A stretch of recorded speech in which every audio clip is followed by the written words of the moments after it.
작은 서점.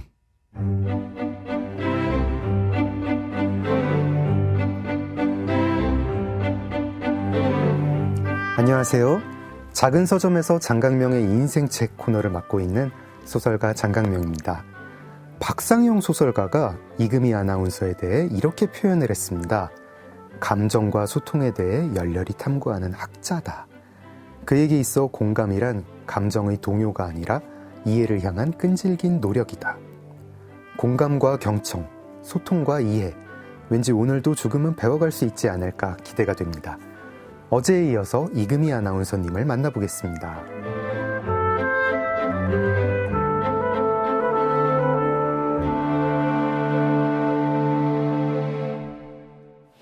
아나운서님, 안녕하세요. 안녕하십니까. 네. 공감에 관하여 제가 읽다가 약간 책 덮을 때쯤에 이런 생각이 좀 들었습니다. 아나운서님은 좀 고민이 있거나 이럴 때 누구 이렇게 아나운서님의 아나운서님 같은 그런 존재가 있나요? 아유, 많죠. 아, 이금희 자문단. 글만 첨삭해주는 게 아니라. 네. 아. 친하니까 제가 제 글을 봐달라고 얘기를 할 수가 있고, 그리고 그 이금희 자문단에게 원망스러운 점 하나는 글을 첨삭해주지 않습니다. 의견을 얘기할 뿐 네. 손을 대지 않습니다. 작가들인데도 그게 고맙기도 하고 처음에는 좀 손을 대주면 좋겠는데 절대로 대지 않더라고요. 네. 그냥 언니 글은 언니 글이야 이런 거고 네. 의견은 얘기해 줍니다. 그런 거가 저에게 도움이 되고 그들이 있고 또 최근에는 이제 조카들이 사회생활을 하게 되니까 네. 조카들이 그런 역할들을 또 해줍니다. 조카들이 자기 고민을 아나운서님한테 상담하는 게 아니라 아나운서님이 상담을 하신다고요? 네, 서로 합니다. 아. 그래서 뭐 명절에 만나거나 하여간 저희 엄마한테 이제 저는 엄마, 조카들한테는 할머니를 보러 갈 때 오가는 차 안에서거나 따로 차 마시러 가서나 그리고 저는 조카들하고 뮤지컬이나 영화 보는 거 좋아하거든요. 네. 그래서 시간 되는 조카하고 늘 뮤지컬 영화를 같이 보는데 영화는 혼자 볼 때가 많고 뮤지컬 같은 거, 연극 같은 거 같이 보는데 그때 밥 먹고 얘기를 많이 합니다. 제가 고민을 얘기하면 이모 그건 이런 것 같아 얘기를 해주는데 정말 놀랍습니다. 이 젊은 사람들의 생각을 그래 하고 배울 때가 많습니다. 네, 그래서 저는 조카들이 저에게는 아주 훌륭한 친구고 또 아주 훌륭한 카운셀러입니다. 저한테도 좀 이런 자문단 같은 존재가 있었으면 좋겠다는 생각이 들거든요. 이제 늘 내 편이라고 믿을 수 있는. 근데 그게 그런 사람들이 막 몇백 명, 몇천 명 이런 건 필요 없고 팔로워가 몇만 명 이런 건 필요 없고 한 10명 글쎄요, 10명에서 한 20명 사이 남짓 어느 고쯤에 딱 이들한테 나의 아무리 부끄러운 거를 얘기를 해도 이들은 밖으로 그걸 전하지 않을 것이고 나한테 적절한 조언을 해줄 거고 나한테 지지를 해줄 거다. 그런 존재가 있었으면 좋겠는데 어떻게 만들죠? 시간과 정성? 그 외에는 달리 방법이 없는 것 같습니다. 왕도가 없는 것 같습니다. 처음에 제가 이제 좀 자존심이 세다 보니까 뭔가 다가가는 게 힘들어요. 이런 네네네. 고민이 있다고 얘기를 하는 네네네. 게. 작가님, 네. 저 같은 이들이 다가오게 하시면 됩니다. 저희들은 가만히 있는 아이들에게 다가가는 게 매우 익숙하거든요. 저는 학창 시절에도 학년이 바뀌어서 올라가면 반이 바뀌니까 친구들이 바뀌잖아요. 네. 그럼 저는 이렇게 둘러보고 제일 마음에 드는 아이한테 첫날 갑니다. 그래서 안녕, 나는 이금이라고 해. 넌 이름이 뭐야? 이름표 보니까 이름이 뭐구나. 장강명이구나. 우리 잘 지내자. 그럼 친구가 되는 겁니다. 저는 보통 그러면 왜 나한테 그래 이러면서 울면서 도망가는. 그렇긴 하지만 싫지 않잖아요.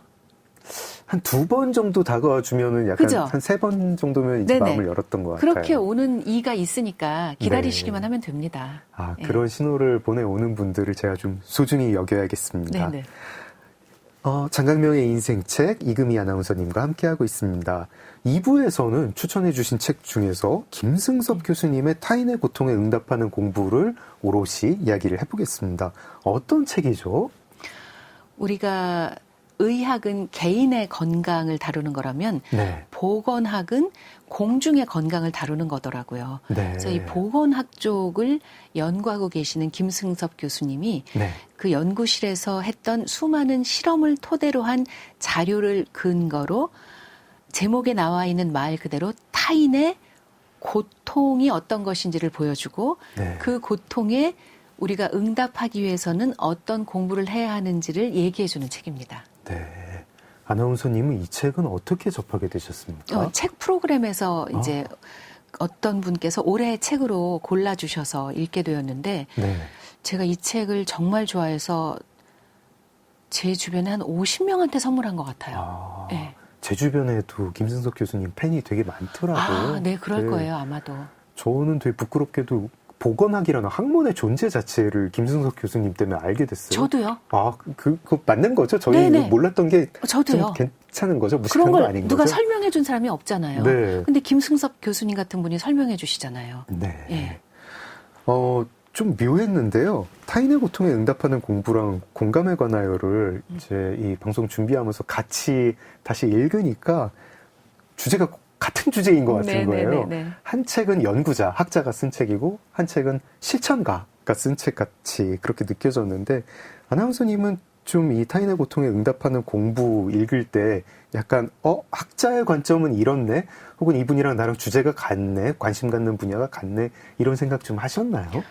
그런 생각까지는 못했는데 제가 제 책을 쓰고 보니 일맥상통하는 바가 있었던 거는 같아요. 뭐냐면 아마도 김승섭 교수님도 양지 쪽에서 많이 사실 거고 네. 저도 딛고 서 있는 땅이 그늘진 곳보다는 양지일 때가 많은 사람이잖아요. 네. 그런데 양지만 둘러보면 안 된다. 보통 근데 양지에 있으면 음지가 잘 안 보이지 않습니까? 네, 그런데 의도적으로라도 의식적으로라도 음지, 그늘진 곳, 눈에 띄지 않는 사람을 찾아봐야 한다라고 생각하는 게 닮았구나라는 생각을 제 책을 쓰고 나서 했습니다. 네. 타인의 고통이 있을 때 그걸 일단 응답해야 된다 이런 마음이 이렇게 드시나요? 그럼요. 우린 같이 살아가야 하기 때문에 왜 그런 얘기 하잖아요. 몸에서 가장 중요한 곳은 제일 아픈 곳이다. 저는 뭐 요즘도 좀 그런 생각을 하기도 하고 한창 젊을 때는 이제 좀 저를 보호하려고 그랬던 것 같기도 한데 이제 고통스러운 소식이 너무 많잖아요. 그리고 막 제가 어떻게 할 수가 없는 거 지구 반대편에서 뭐 시위대에 발포를 해가지고 뭐 수백 명이 네. 뭐 사망을 했다 어디서 기근이 나가지고 뭐 이렇게 했다 하면은 그걸 하나하나 그걸 보고 있으면 저도 감정적으로 반응을 하게 되는데 뭘 해야 될지는 모르겠고 이제 뭐 무력감이 들고 무슨 강대국이 출동해가지고 저기를 쓸어버려야 되나 뭐 이런 생각 같은 것도 들다가 그건 아니고 뭐 하면은 어느 순간 그러면서 좀 이제 타인의 고통에 응답을 안 하는 게 약간 디폴트 모드가 된 것 같아요. 타인의 고통은 고통이고 세상 다 고통스러워. 뭐 너만 고통스럽냐? 나도 고통스럽다. 그러다가 이거를 좀 공감에 관하여나 타인의 고통에 응답하는 공부 읽으면서 좀 많이 반성하게 됐습니다. 아유, 그렇게 말씀해 주셔서 감사합니다. 저는 공감에 관하여 읽다가요. 그 2030 세대가 자기 어려움을 이제 주변에 막 토로할 때 어른들이 한다는 말, 이렇게 흔히 듣는다는 말이 조금 가슴이 아팠거든요. 그러면서 이제 그 어른들이 아마 그 고통에 응답을 하는 법을 몰라가지고 그렇게 말하는 거 아닐까. 제가 좀 하는 말이기도 하고, 예를 들어가지고 뭐, 너보다 힘든 사람 많다. 그러니까 참고 버텨라. 야, 내가 더 힘들다. 내가 더 힘들다. 내가 더 힘들다까지는 아니고 저도 근데 많이 들은 말이에요. 예, 저도 많이 들은 말이고 또 그 말을 들으면 할 말이 없어가지고 그치 뭐 나보다 힘든 사람 많지 했는데 별로 좋은 조언 아닌 거죠. 아닌 거죠. 네. 그 말을 들으셨을 때 좋으셨어요? 기분이 나빴죠. 그렇죠. 그 제 책에도 쓴 누군가의 명언인데 네. 사람들은 그 사람이 해준 말의 내용은 기억하지 못하지만 그 말을 들었을 때 내 기분은 기억한다는 거예요.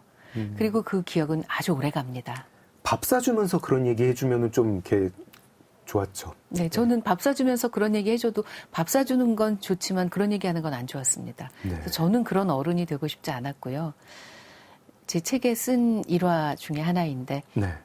제가 접한 48분 중에 한 분, 가칭 서준 씨가 네. 서울에서 일하면서 상처를 많이 받아서 하던 일을 그만두고 아주 풍광이 좋은 곳에 펜션에 가서 일을 하게 됐습니다. 네. 그래서 뭐 펜션에서 하는 일이야 뻔할 거잖아요. 네. 거기서 일종의 아르바이트를 한 거죠. 그러면서 치유를 하고 있었던 거죠, 스스로. 근데 그곳이 워낙 풍광이 좋은 곳이어서 지인들이 아름아름 묵으러도 많이 오고 그랬대요. 근데 어머니 친구분 한 분이 굳이 서준 씨 연락처를 알아내서 연락을 하셔서는 어느 날 찾아오셔서 너 일하는 데 좀 보자. 그래서 둘러보시고 너 자는 데도 좀 보자 해서 둘러보시더니 서준아 앉아봐. 너 젊을 때 1, 2년이 얼마나 중요한지 아니? 너 젊을 때 이렇게 살면 안 돼. 너 아줌마 아들, 딸들은 어떻게 사는지 아니? 하면서 굳이 알고 싶지 않은, 네. 묻지 않은 안물 안궁인 아줌마 아들은 어느 기업에서 일하고 연봉이 얼마고 아줌마 딸은 뭘 하고 이런 얘기를 굳이 하시더니 정신 차려 서준아 그러고 가셨다는 거예요. 뭔가 좀 가여운 분이네요. 본인의 자존감이 낮아가지고 그렇게 그쵸. 좀 확인하고 싶었나 보죠. 그렇죠. 그래서 서준 씨가 그때 했던 생각은 서준 씨의 어머니가 늘 서준 씨에게 해주던 얘기. 걱정보다는 격려가 힘이 세다. 그래서 나는 누군가 걱정이 될 때 걱정하지 말고 격려를 해줘야겠다. 이런 생각을 했다는 거예요. 그러니까 어찌 보면 그 엄마 친구분보다 서준 씨가 더 어른인 거죠. 네. 어떻게 힘든 사람을 대해야 되는지를 알고 있잖아요. 4050 특히 이제 남성 중에요. 이제 저나 저 또래 저보다 좀 연배 위인 분들 그런 말씀을 잘 못하세요. 막 못해가지고 격려는 하고 싶은데 타인의 고통에 응답하는 공부를 못하신 거예요. 네네네네. 그래가지고 뭐 이렇게 격려는 해주고 싶은데 이 녀석 뭐 힘든 거 알겠고 그러면 이제 괜히 뭐 얌마 이러면서 뭐 삼겹살이나 한잔 하자 뭐 하다가 사내 자식이 어쩌고 저쩌고 하다가 뭐 대충 이러다가 너보다 힘든 사람도 많아 뭐 이런 얘기도 하시고 네네. 하는데 어떤가요? 타인의 고통에 응답하는 공부가 안 돼 있는 사람은 응답을 그래도 이렇게 어설프게라도 조언하는 게 나을까요? 아니면은 뭐 그냥 차라리 또 요즘 그런 말 하잖아요. 아무 말도 하지 말고 그냥 옆에 있어줘라 뭐 이런 얘기도 하는데 어떻습니까? 본인이 겪었던 경험을 떠올리시면 될 거예요. 그런 분들도 누군가 내 얘기를 듣거나 내 곁에 있었거나 했을 때 따뜻했던 기억이 있을 거라고 생각하고 그럼 그때 그분이 나에게 어떻게 해줬지?를 떠올려 보시면 될 것 같습니다. 그래서 요즘 흔히 하는 말로 너 티야? 그러잖아요. 그래서 제가 약간 감성적으로 반응하지 못하는 분들에게 네. 드리는 팁은 이런 거예요. 그냥 들어만 주시고요. 그게 전부입니다. 들어만 주시는 게. 굳이 어떤 반응을 보여야 한다고 생각하시면 잘 듣고 있다가 그 말을 반복해주면 됩니다. 이러저러해서 너무 힘들었어요. 아, 힘들었구나. 이러저러해서 제가 그때 이런 생각까지 했잖아요. 아, 그런 생각을 해줬구나. 이것만 해주셔도 됩니다. 아, 이건 배우기 쉽네요, 진짜. 네. 저부터 좀 배우겠습니다. 한편으로는 공감에 관하여 좀 따끔한 얘기도 있었어요. 자기 연민은 넣어두라. 이제 뭐 상담을 하고 뭐 이제 자기의 고통을 토로하는 게 이제 어느 순간 선을 넘어가면은 되게 이거를 내가 들어줘야 되나? 그냥 계속 자기 힘들고 연민을 하는 거죠. 거기에 이제 반복을 하고 있고 그리고 뭐 그런 분들 중에 되게 의존적인 그런 태도를 보이는 분도 있어가지고 자신을 일으켜 세우는 힘은 언제나 그 안에 있다. 아무도 대신해 줄 수 있는 삶의 텀과 의례를 저마다 거치게 된다. 이런 부분을 들으니까 이 메시지를 전해주고 싶은데 이건 또 어떻게 전해줘야 되나. 무작정 공감만 해주는 게 정답은 아닌가. 그런 생각도 들고요. 자기 연민이 유독 심한 친구들이 있을 거예요. 네. 근데 가만히 보면 그 친구들에게 한 번, 두 번, 10번까지는 내가 내 시간과 에너지를 내어줄 수 있지만 거듭 반복해서는 내어주고 싶지 않을 겁니다. 네.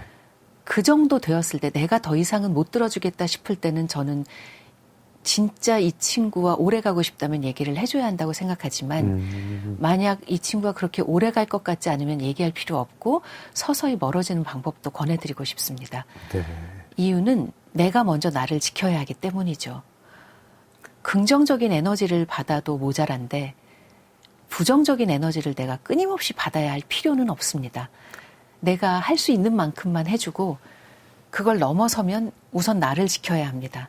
그래서 더 이상 안 되겠어 싶은 생각이 든다면 그 다음부터는 방법을 찾으십시오. 안 되겠어? 그러면 어떻게 하면 되지? 멀어지는 방법? 진짜 네가 자기 연민이 너무 심해서 나까지 주변 사람들까지 힘들게 하고 있다는 얘기를 해줄지를 찾으셔야 하고요. 자기 연민이 심한 분들에게는 몸을 움직이시라는 말씀을 드리고 싶습니다. 몸을 움직여라. 네. 부지런한 꿀벌은 슬퍼할 겨를이 없다고 하잖아요. 네. 언제 슬퍼하겠어요? 날갯짓 하기도 바쁜데 꿀을 옮겨야 하는데. 그래서 몸을 움직이면 의외로 마음이 괜찮아지는 경우가 그렇죠. 많습니다. 네. 저는 하루에 10,000보씩 걸으려고 애를 쓰고 있고 네. 최근에 추웠잖아요. 네. 그래서 이러다 보면 자꾸 장비만 늘어납니다. 그래서 그 왜 이렇게 눈만 나오는 거 있잖아요. 그걸 사고야 말았어요, 최근에. 아, 스키 마스크 같은 네네. 걸요? 네. 그래서 그것도 사고 이렇게 목을 따뜻하게 하는 건데 이렇게 뒤에 탁 채워가지고 코 부분은 뚫어놓은 그것도 사고요. 자꾸 이러면 장비만 늘어나요. 추운데 걸어야 되니까. 그래서 점점 쌓여서 어떡하지 생각하지만 안 살 수가 없어요. 그리고 요즘은 장갑도 이렇게 손모아 장갑 같은 경우에 이렇게 절개가 되어 있는 거예요. 손가락 네. 부분이. 그래서 손을 꺼내서 스마트폰을 만지고 다시 손을 넣을 수 있게 그것도 샀잖아요. 그래서 이렇게 걷는데 걷다 보면 정말 좋을 때가 많아요. 생각을 정리할 수가 있고, 네. 그리고 밤에 잠이 잘 옵니다. 그쵸. 자기 연민 따위는 할 겨를이 없어요. 몸이 고단해지니까 10,000보를 걷고, 그러면 이렇게 추울 때도 땀이 납니다. 등 같은 때는 땀이 나요. 네. 그럼 운동을 제대로 한 거잖아요. 그러면 집에 가서 옷 갈아입고 씻고, 그리고 정말 자면 세상 모르고 자거든요. 아, 이런 공부도 좀 해야겠습니다. 작은 서점 장강명의 인생책 이금희 아나운서님과 함께하고 있습니다. 저는 기자 출신이라 가지고 약간 이제 좀 발로 저자가 이제 다니고 그렇게 쓴 책을 되게 좋아해요. 타인의 고통에 응답하는 공부도 그 연구 조사를 막 현장 가가지고 수많은 사람을 김승섭 교수님이 만나시고 공감에 관하여도 현장 기반 에세이더라고요. 되게 약간 좀 요즘 이제 한국에서 나온 에세이들이 너무 이제 자기의 그 사적인 이야기나 뭐 내밀한 경험 같은 거를 해가지고 그런데 좀 아쉬움이 있었는데 되게 이런 표현 해도 되나? 좀 후련한 느낌도 좀 들고요. 아, 한국 저자들 좀 엉덩이가 무겁다 이런 생각을 했었는데 좀 좋았습니다. 근데 이 책을 쓰기 위해서 48명을 이제 1년 동안 만나신 거잖아요. 만나거나 이메일을 네, 주고받거나 그렇게 내가 만나서 써야겠다. 내가 현장 뭐 아무튼 실제 사람들의 목소리를 가지고 써야겠다. 그런 계기나 기획을 하신 계기도 좀 궁금합니다. 사람의 경험은 버릴 게 없는 것 같아요. 저도 제가 왜 그렇게 아이디어를 내고 기획했는지 그때는 의식하지 못했는데 지금 돌아보니까 제가 박사 논문을 쓸 때 딥포커싱 인터뷰를 했더라고요. 아, 이미 그때 네네네. 인터뷰 경험이 있으신 거예요. 거군요. 네. 그걸 잊어버리고 있었는데 그게 저에게 남아 있었나 보더라고요. 네. 그리고 또 하나는 제가 학교에 모교에 강의를 가면서 지난 시간에도 잠깐 말씀드렸지만 22년 반 동안 2,250명과 수업을 하였는데 네. 그중 여력이 안 되었던 초반에 몇 년 그리고 코로나 때문에 대면 수업을 할 수 없었던 후반 몇 년을 빼고 15년 동안 1,500명의 학생과 1대1로 티타임을 하였거든요. 30분씩 하신 거니까 750시간을 맞습니다. 하신 거죠? 돈도 그만큼은 썼을 겁니다. 왜냐하면 저는 연구실이 따로 없어서 겸임한테는 연구실을 안 주거든요. 네네. 학교 앞 제일 조용한 카페에 가서 네. 차를 마셨는데 모두 다 제가 차를 사줘야 되니까 네. 돈도 그만큼은 썼을 겁니다. 아무튼 그 경험이 저로 하여금 이런 생각을 하게 만들었던 것 같습니다. 그리고 말씀하신 그대로 그냥 머리로만 쓰는 책을 이번에는 쓰고 싶진 않았거든요. 네. 그래서 제가 읽었던 행복했던 리뷰 중에 하나는 말씀하신 그대로 머릿속에 있는 이야기만 썼을 줄 알았는데 네. 젊은이들의 생생한 이야기가 담겨 있어서 깜짝 놀랐다. 엄청 생생해요. 그 부분이 좋았다라는 거였는데 또 약간 속상했던 리뷰는 세상에 이런 사람이 어딨어. 지어낸 얘기겠지. 아니 제가 뭐 할 일이 없어서 그런 얘기를 저는 소설을 쓰지 못하는 사람입니다. 지원해서 이렇게 생생하게 쓰시면 소설 쓰셔야 됩니다. 네, 저는 소설을 쓸 수 없는 사람이에요. 왜냐하면 저는 가만히 앉아서 곰곰이 생각하는 걸 못하고 움직이는 사람이거든요. 사람을 만나는 사람이거든요. 사람을 만나야 에너지가 생기는 사람이거든요. 그래서 네. 저는 평생 소설은 쓸 수 없을 거라고 생각을 합니다. 그런 가만히 앉아서 곰곰이 생각하는 걸 제가 잘 못해요. 걸으면서 생각을 하죠. 근데 제가 그런 사람을 만들어낼 필요가 저는 없거든요. 소설가도 이렇게 생생하게 네. 그런 사례를 뭐 엄청 구체적이잖아요. 네. 무슨 중소기업의 무슨 부장님이 이럴 때 뭐 손을 어쩌고 저쩌고. 저는 그걸 네. 생각해낼 수 없는 사람인데 이런 사람이 어딨어. 다 거짓말이야. 뭐 만들어냈겠지. 그런 분께는 이렇게 말씀드리고 싶었어요. 여기서 잠깐 악플에 대처하는 저의 자세를 잠깐만 말씀을 드리겠는데 네. 저는 제가 운영하는 그 너튜브에서도 제가 댓글을 쓸 수 없게 만들어놨습니다.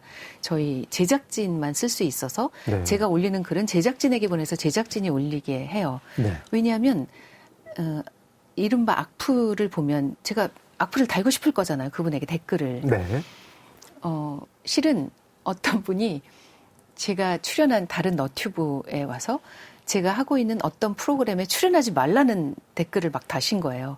저의 목소리가 너무 느끼하고 그래서 보기 싫다는 거예요. 그래서 제가 이제 악플에 대처하는 저의 자세는 머릿속으로 악플에 댓글을 다는 겁니다.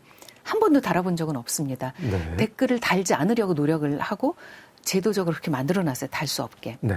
머릿속으로 선생님 이 댓글은 여기다 쓰시면 안 되고 그 프로그램 홈페이지에 가서 쓰셔야 합니다. 1번, 2번. 선생님이 제 목소리가 마음에 안 드시면 시청을 하지 않는 매우 바람직한 방법이 있습니다. 3번.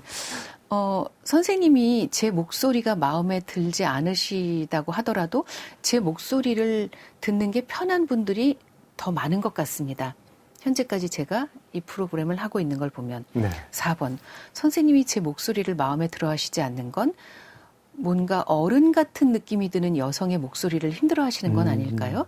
선생님이 주변에 어른 여성과 대하는 게 힘드신 건 아닐까요? 선생님의 내면을 한번 들여다보시거나 경험을 반추해 보시는 건 어떨까? 이렇게 머릿속으로 1, 2, 3, 4 이렇게 댓글을 답니다. 네. 한 번도 달아본 적은 없고 저는 악플을 그렇게 봅니다.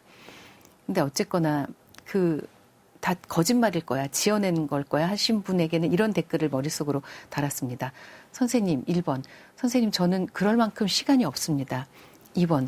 선생님, 그럴 만큼 저는 여력이 없습니다. 3번. 선생님, 진짜 인생 편하게 사셨군요. 이런 생각을 합니다. 예. 48명 이렇게 만나실 때, 섭외하실 때, 좀 뭐 이렇게 힘들지 않았습니까? 48명씩이나? 약간 좀 그런 생각도 들고. 네네.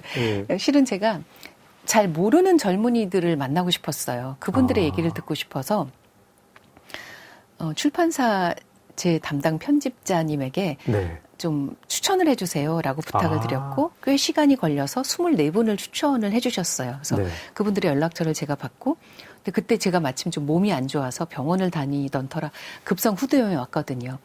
일을 할 수가 없어서 급성 후두염이 다 낫고 나서 네. 한참 지난 후에 그분들에게 메일을 보내게 되었어요. 네. 이러이러한데 제가 이런 걸로 연락을 드려도 될까요? 근데 답장이 12분한테만 온 거예요. 그래서 제가 혼자 막 웃었어요. 너무나 젊은 세대답지 않습니까? 그 12분은 얘기를 들었을 때 할게. 그리고 이제 연락처랑 다 줘놓고 막상 보니까 다 읽으셨어요. 보니까. 네네. 읽고는 하고 싶지 않은데? 이래서 답장을 안 하신 거잖아요. 그래서 제가 하기 싫다고 답장 보내는 게 아니라 네, 그것도 안 한 거죠. 네. 그러니까 그거를 도피하시는 분이 더 많습니다. 젊은 네. 분들 중에는 어떻게 해야 할지 모르니까. 네. 하고 싶지 않아요. 내지는 하는 게 부담스러워요. 라고 답을 보내는 게 너무 힘드니까. 네. 외면하는 것처럼 보이는 게 차라리 나라고 생각하시는 분들이 더 많은 것 같습니다. 어쨌거나. 네. 그래서 이거 갖고는 너무 양이 부족해서 결국은 또 지인 찬스를 쓰게 되었죠. 네. 제 주변의 젊은 분들에게 소개를 해달라.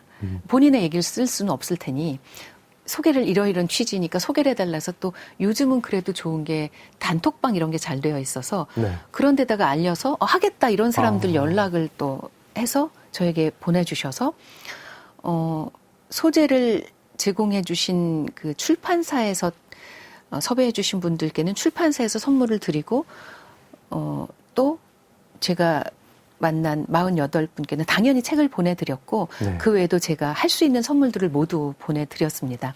그리고 이제 그 중에는 마지막에는 결국 제 제자들이 요즘 딱 그 사회생활 하는 그 세대인데 네.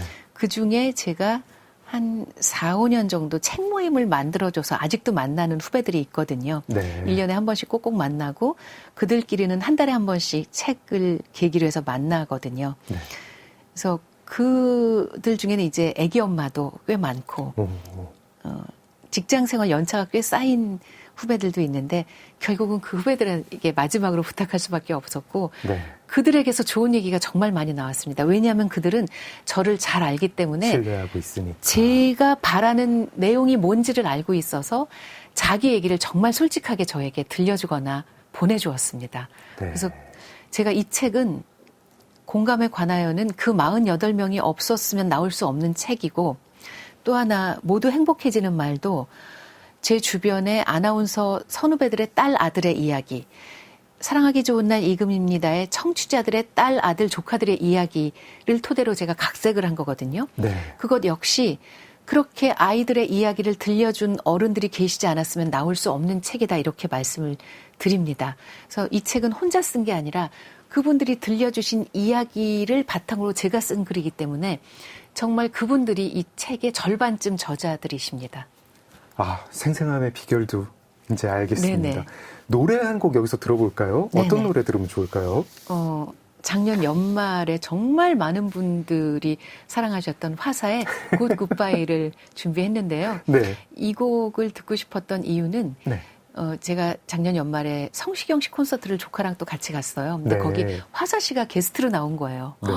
반응이 엄청나고 제 조카가 화사 씨를 너무 좋아한다는 거예요. 여자 조카인데 화사 씨 어떤 노래들을 얘기하면서 자기 힘들었을 때 그 노래들에서 힘을 많이 얻었다는 거예요. 그래서 네. 너무 좋아하더라고요.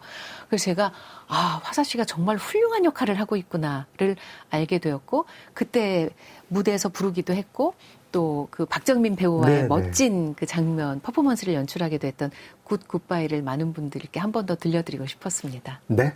화사의 굿 굿바이 듣겠습니다. 작은 서점 장강명의 인생책 이금희 아나운서님과 함께하고 있습니다.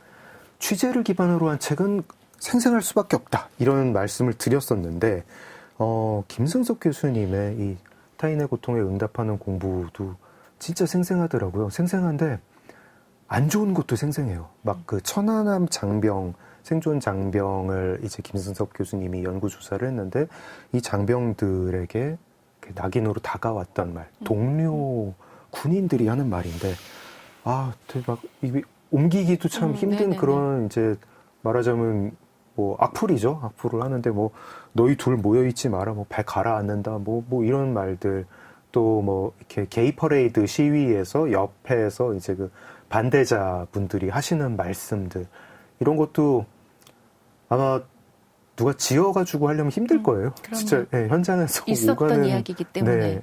근데 참 사람이 참 이렇게 사람 후벼 파는 말을 마음 후벼 파는 말을 잔인한 말을 참 잘도 하는구나 싶었어요. 아나운서님은 이 공감에 관하여 그 48명 청년들이 들었던 말을 전해 들으면서 이 말만큼은 진짜 빨리 없어져야겠다. 이거 너무 잔인한 말 아닌가 그런 게 혹시 있으셨나요? 너무 많아서 말씀을 못 드리겠네요. 기억에 남는 거 하나 정도. 너는 내 노예다. 너는 우리 노예다.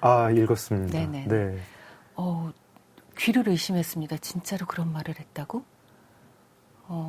공익근무요원으로 갔던 네. 젊은이에게 했던 말입니다. 이게 이제 쉽게 사표를 낼 수가 없잖아요. 본인의 그 병역 그쵸. 의무가 있으니까. 그렇죠. 그 기간에는 어쨌든 정말 매일 출근을 해야만 하니까 네.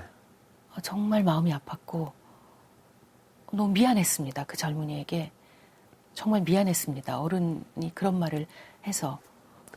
근데 이게 진짜 들으면 이 얘기 자체를 부정하고 싶으니까 그거 지어냈지 뭐 이렇게 막 악플을 다는 심정도 이해를 하는데 가끔 왜 뉴스에 나오잖아요. 회사인데 혹은 뭐 대학원인데 뭐 무슨 뜨거운 물을 부었다는 둥, 막 그런 괴롭힘 사례를 보면은, 아, 진짜 이런 것도 지금 이제 2030이 겪고 있는 일이구나. 정말 너무 미안하고요. 네. 어른으로서 좀 면목이 없습니다. 타인의 고통에 응답하는 공부 읽다가 뭐 이렇게 고민하게 되는 지점들이 많았어요. 뭐 한국의 높은 자살률 이야기를 하면서 이 자살을 하게 되는 게 지금 이 순간이 힘들어서가 아니라 내일이랑 모레 희망이 없는 것 같아가지고 하게 되는 거다. 그러면서 자살 예방 교육 확대 같은 게 대책이 될 수 있는가, 얼마나 효과가 있겠는가 이런 지적이 있었는데 듣고 보니까 맞는 지적인데 그렇다고 그럼 뭐 그 예방 교육을 하지 말아야 되나? 뭐 이런 생각도 좀 들고요. 뭐 이렇게 아나운서님은 2030 세대가 희망의 부재를 얘기를 할 때는 뭐라고 얘기를 해주시나요? 밥을 사주면 되지. 나에게 밥을 사주는 어른이 밥을 있구나. 사준다. 선배가 있구나. 네. 이왕이면 2030이 늘 먹는 컵밥이나 이런 게 아니라 자기 돈을 내고는 먹기가 힘든 메뉴를 사주면 더 좋지요. 그냥 밥을 사주시면 되고. 섣불리 그런 때 뭐 희망을 그냥 근거 없이 막 얘기하는 것도 별로 그렇게 좋은 건 아닌 거죠. 그건 내가 알고 있잖아요. 이건 희망 고문에 불과하다는 것을. 그리고 앞서 제가 얘기하다가 미처 못했던 얘기 중 하나는 네. 세상에 수많은 고통이 있는데 그걸 어떻게 일일이 다 들여다봐. 어떻게 거기에 다 반응해. 그때 그냥 그렇게 말씀드리고 싶은 거죠. 내가 다 할 수는 없어. 하지만 내가 할 수 있는 일이 있어. 내가 1,000원이라도 기부금을 낼 수 있잖아. 네. 그 1,000원은 나에게 없어도 되는 돈이잖아. 네. 하지만 누군가는 그 1,000원이 꼭 필요하잖아. 아니 그럼 이 단체도 있고 저 나라도 있는데 그냥 내가 연이 닿은 단체나 나라에 1,000원을 내면 되지. 그걸 안 하는 것보다는 그게 낫잖아. 라는 거고요. 네. 제가 오랫동안 해오고 있는 것 중 하나가 시각장애인들에게 책을 읽어드리는 네. 활동을 뭐 한 달에 한두 번 합니다. 네. 얼마 안 되지만 이제 오래 지속적으로 하고 있는데 그것을 운영하시는 분이 저희 선배 언니인데 이렇게 운영을 하신다고 해요. 시각장애인들 중에는 안마사로 활동하시는 분들이 꽤 많은데 네. 그런 분들이 대기실에 계실 때 저희가 이제 ARS 자동 응답으로 녹음을 해놓으면 그걸 스피커폰으로 틀어놓고 다 같이 많이들 들으신대요. 아, 시간을 보내야 하니까. 실시간으로. 네네. 실시간으로가 아니라 녹음을 녹음해 놓은 해놓으면 거를. 네. 자, 청취는 1번 이런 안내가 나오거든요. 네, 네. 그럼 1번을 누르시고 그날 담당자가 녹음해 놓은 내용을 들으시는 겁니다. 따로 오디오북 앱이 없어도 그냥 전화 통화 기능만으로 들을 수 있는 거네요. 네네. 이거는 거의 20몇 년이 돼서 앱이 개발되기 전부터 그렇군요. 운영되고 있었던 시스템이라 네. 앱이 없는 분들도 들으실 수 있죠. 그런데 언젠가 한번 그 선배 언니가 이런 얘기를 저에게 하더라고요. 이 얘기를 너에게 꼭 전해주라고 하셔서 내가 너 만난 김에 하는 건데 그중 한 분이 너무 힘드셔서 나쁜 생각을 하셨대. 그리고 나쁜 생각을 실행에 옮기려고 하셨대요. 네. 근데 가기 전에 마지막으로 그냥 습관처럼 늘 듣던 거니까 그냥 들었는데 그때 마침 제가 읽어드린 게 나왔대요. 네. 근데 그 내용이 아마 뭔가 도움이 되는 내용이었나 봐요. 전 오래전이라 기억도 안 나는데 저는 주로 에세이를 많이 읽어드리거든요. 네. 근데 그걸 듣고 살아야겠다는 생각을 하셨대. 그래서 사셨대. 너에게 꼭 이 얘기를 전해달라고 하셨어.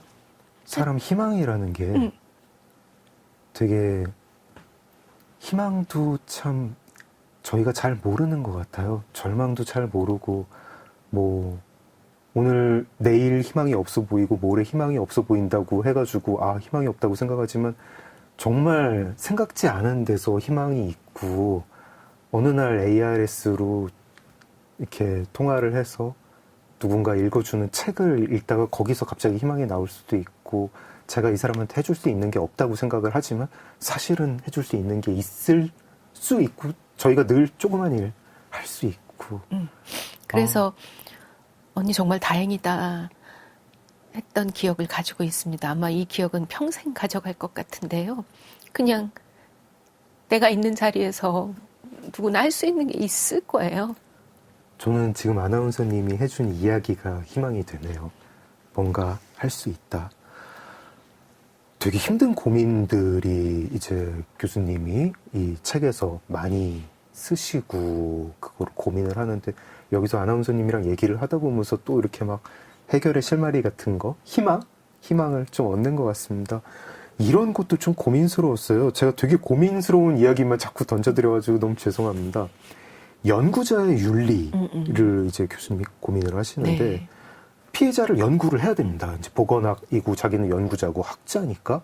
그래서 피해자를 연구하고 피해자에게 뭔가 질문을 던지고 조사를 해야 되는데 이게 오히려 피해자를 더 고통스럽게 만드는 거 아니냐. 이게 고민이 되기도 하고 나는 비평가냐 아니면 플레이어냐 이런 거에 대해서 이제 교수님은 김순석 교수님은 약간 거기서는 결론을 내리신 것 같지만 그런 고민도 있고 또 사회 인식을 바꾸려고 하는 게 뭐 예를 들어가지고 HIV 감염자에 대한 인식을 바꾸려고 뭐는 뭡니다라고 캠페인을 하는데 그 캠페인을 들은 당사자들은 오히려 기분이 나쁠 수 있지 않느냐. 내가 뭘 잘못했는데 뭐 그게 아니라고 인식을 그렇게 바꾼다는 거야. 이런 고민들 한도 끝도 없이 정말 고민이 되는데 우리가 남을 도와주려고 그리고 타인의 고통에 응답하려고 하는 게 이게 맞는 방향인가 저희가 확신을 할 수가 없고 그런 공부를 이제 막 하는 참이고 연구도 이제 막 들어간 참인데 아나운서님은 좀 이 공감을 해주면서요. 그 48명의 청년들 또 1,500명의 학생들 공감을 해줄 때 좀 내가 이렇게 공감을 해주고 고민 들어주는 것 자체가 뭔가 좀 윤리적으로 어떤 오히려 이 학생들한테 상처를 더 떠올리게 한다든가 뭐 괜히 남의 상처를 헤집는다든가 이런 고민 혹시 하셨나요? 안 할 수가 없죠. 매우 조심스럽게 접근할 수밖에 없었죠. 힘든 이야기들을 털어놓으시는 분들이니까. 네. 그런데 제가 꽤 많은 분들과 만나서 속 이야기를 나눠본 사람으로서 드릴 수 있는 얘기는 네. 들어주는 사람이 있다는 게 중요합니다. 그리고 입 밖으로 꺼낼 수 있게 되었을 때 그 네. 일의 치유가 시작되는 것 같습니다. 우리가 잘하면 그걸 해집지 않고도 들을 수 있겠죠? 잘 들어주면. 잘 들어주기만 해도 사람은 누구나 자기 이야기를 하고 싶어 합니다. 네. 잘 들어주면 잘하게 됩니다. 그리고 자기 이야기가 자기 아닌 타인에게 전해지는 그 순간 그 일로부터 조금은 자유로워질 수 있습니다. 공감에 관하여 속편을 좀 쓰셔야 될 것 같고요. 이 실천가의 그 실전 요령, 타인의 고통에 응답하는 네. 공부 실전편, 네. 뭐 이런 거를 하나 좀 써주셔야. 지금 말씀을 들으면은 네. 맞다 그렇게 하는데 이제 막상 제가 실전에 나서면은 네. 어떡하지? 이런 생각이 좀 들 것 같거든요. 저는 작가님처럼 그렇게 글을 잘 쓰는 사람이 아니어서 오래 걸립니다. 저도 그렇게 글 잘 쓴다고 생각을 못 하는데. 무슨 말씀이세요, 장강명 작가님이? 빨리 질문으로 넘어가겠습니다. 이게 되게 마음 아픈 일이고 전에 이제 저희 코너에 서예진 변호사님이 나오셨을 때도 네네. 같은 얘기를 해주셨는데요. 이런 활동가들, 그 타인의 고통에 응답을 해야 되는 분들이 본인이 이제 마음의 힘이 소진이 되어가지고 그만두는 경우가 생기고 네네. 김순석 교수님이 그런 활동가를 만나서 떠날 힘조차 없어지기 전에 결정하셔서 다행이다라고 오히려 위로를 해주는 그런 대목이 있었어요.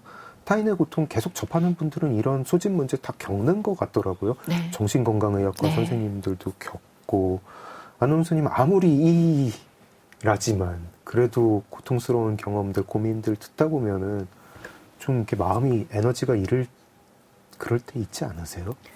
우선 분명해야 할 것은 저는 전문가가 아닙니다. 정신과 의사도 아니고 상담사도 아니에요. 네. 실은 관심이 있어서 제가 대학원 공부를 해보고 싶다라고 네. 했을 때 전공을 뭘 할까 싶었을 때 심리 상담 쪽을 공부를 하고 싶었습니다. 그래서 네. 그때 제가 일주일에 한 번씩 정기적으로 저희 프로그램에 출연하시던 청소년 심리 상담을 하시는 그 원장님이 계셨는데 그분에게 프로그램 끝나고 차 마시면서 그야말로 상담을 조금 했어요. 제가 이런 쪽을 공부해보고 싶어요. 그래서 네. 대학원을 이런 쪽으로 가보면 어떨까 해요. 그랬더니 그분이 아유 가지 마요 그러시는 거예요. 그래서 왜요? 했더니 아니 이 프로그램에서 이미 하고 있잖아요. 이렇게 말씀을 해주셨어요. 네. 그리고 또 하나는 이런 얘기도 해주셨어요. 물론 그곳의 경우만 그런지는 모르겠지만 청소년 심리 상담의 경우 많은 나쁜 어른들의 이야기를 듣게 된다는 거예요. 그럴 것 같아요. 그럴 때마다 듣는 것만으로도 상처가 되어서 그곳에서 일하시는 상담사 선생님도 원장님도 돌아가면서 심리 상담 치유를 받고 있다. 네. 그래서 힘들 거예요. 아니 심지어 강력계 형사님들이 그러시더라고요. 네. 이렇게 인간의 너무 안 좋은 모습을 네. 보실 테니까 그분들도 심리 상담이 꼭 필요하다고 생각합니다. 어찌되었든 그래서 제가 이제 미디어 쪽으로 대학원을 진학하게 되었는데 네.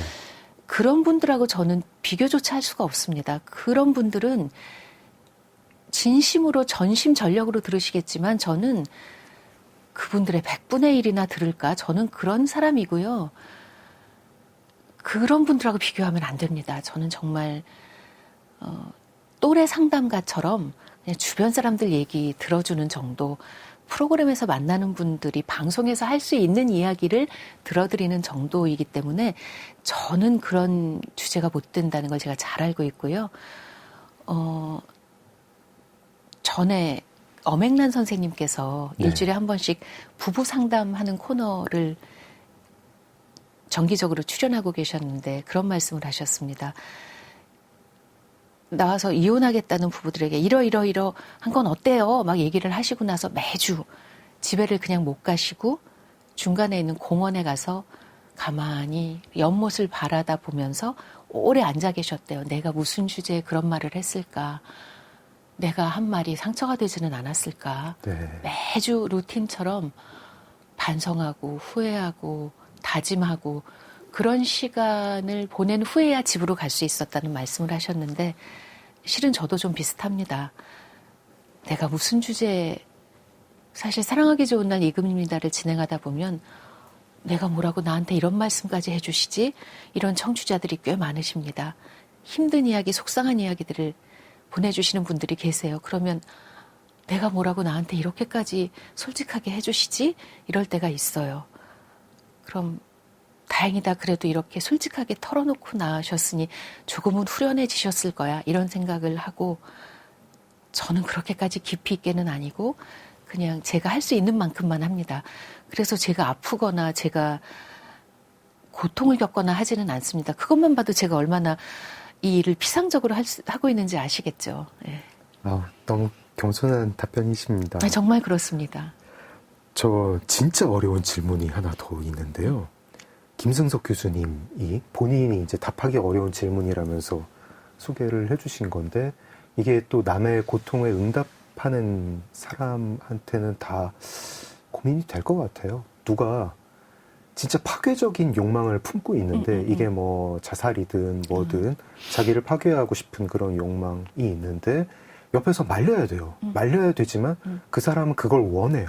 그럴 때 뭐 김승석 교수님이 사례로 드시는 예는 뭐 저런 겁니다. 이제 자살을 계속 시도하는데 옆에서 말렸을 때 왜 말렸냐고 진심으로 막 이렇게 되게 울부짖는 사람. 이걸 과연 말리는 게 맞는 걸까?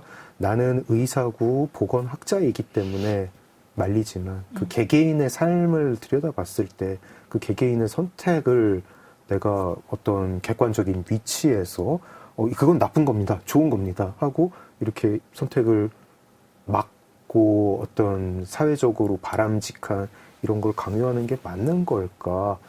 뭐 이건 굉장히 이제 센 예지만 뭐 사실 저도 좀 그렇거든요. 뭐냐면 제가 젊은 친구들이 이제 대학 졸업해서 전업 작가를 하겠다 그러면은 말려요. 네네네. 네.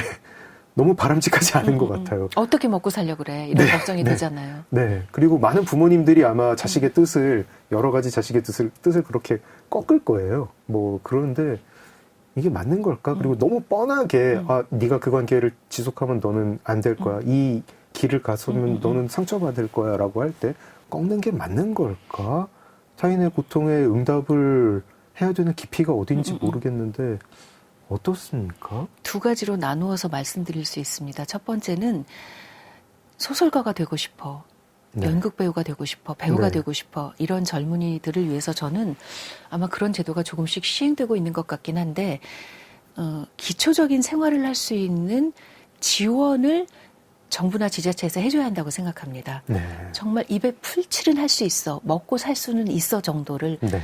해줘야 한다고 생각합니다. 그런 젊은이들에게 저는 이렇게 말했습니다. 네가 진짜 그게 하고 싶은 게 맞아? 진짜 하고 싶으면 넌 하게 될 거야. 오래 걸리더라도. 다만 네가 처해 있는 환경이 있을 거야. 너희 집에서 네가 n분의 1의 역할을 해야 한다든지 네. 실질적인 가장이라든지 네. 그걸 외면하면 안 돼. 너는 그 집의 구성원 중에 일부잖아. 네. n분의 1은 해야 해. 네. 그걸 하면서 네가 뜻이 정말 굳다면 오래 걸려서도 해. 오래 걸려서도 하게 될 거다. 그러니까 너한테 먼저 물어봐야 해. 진짜 하고 싶어? 얼마나 하고 싶어? 네.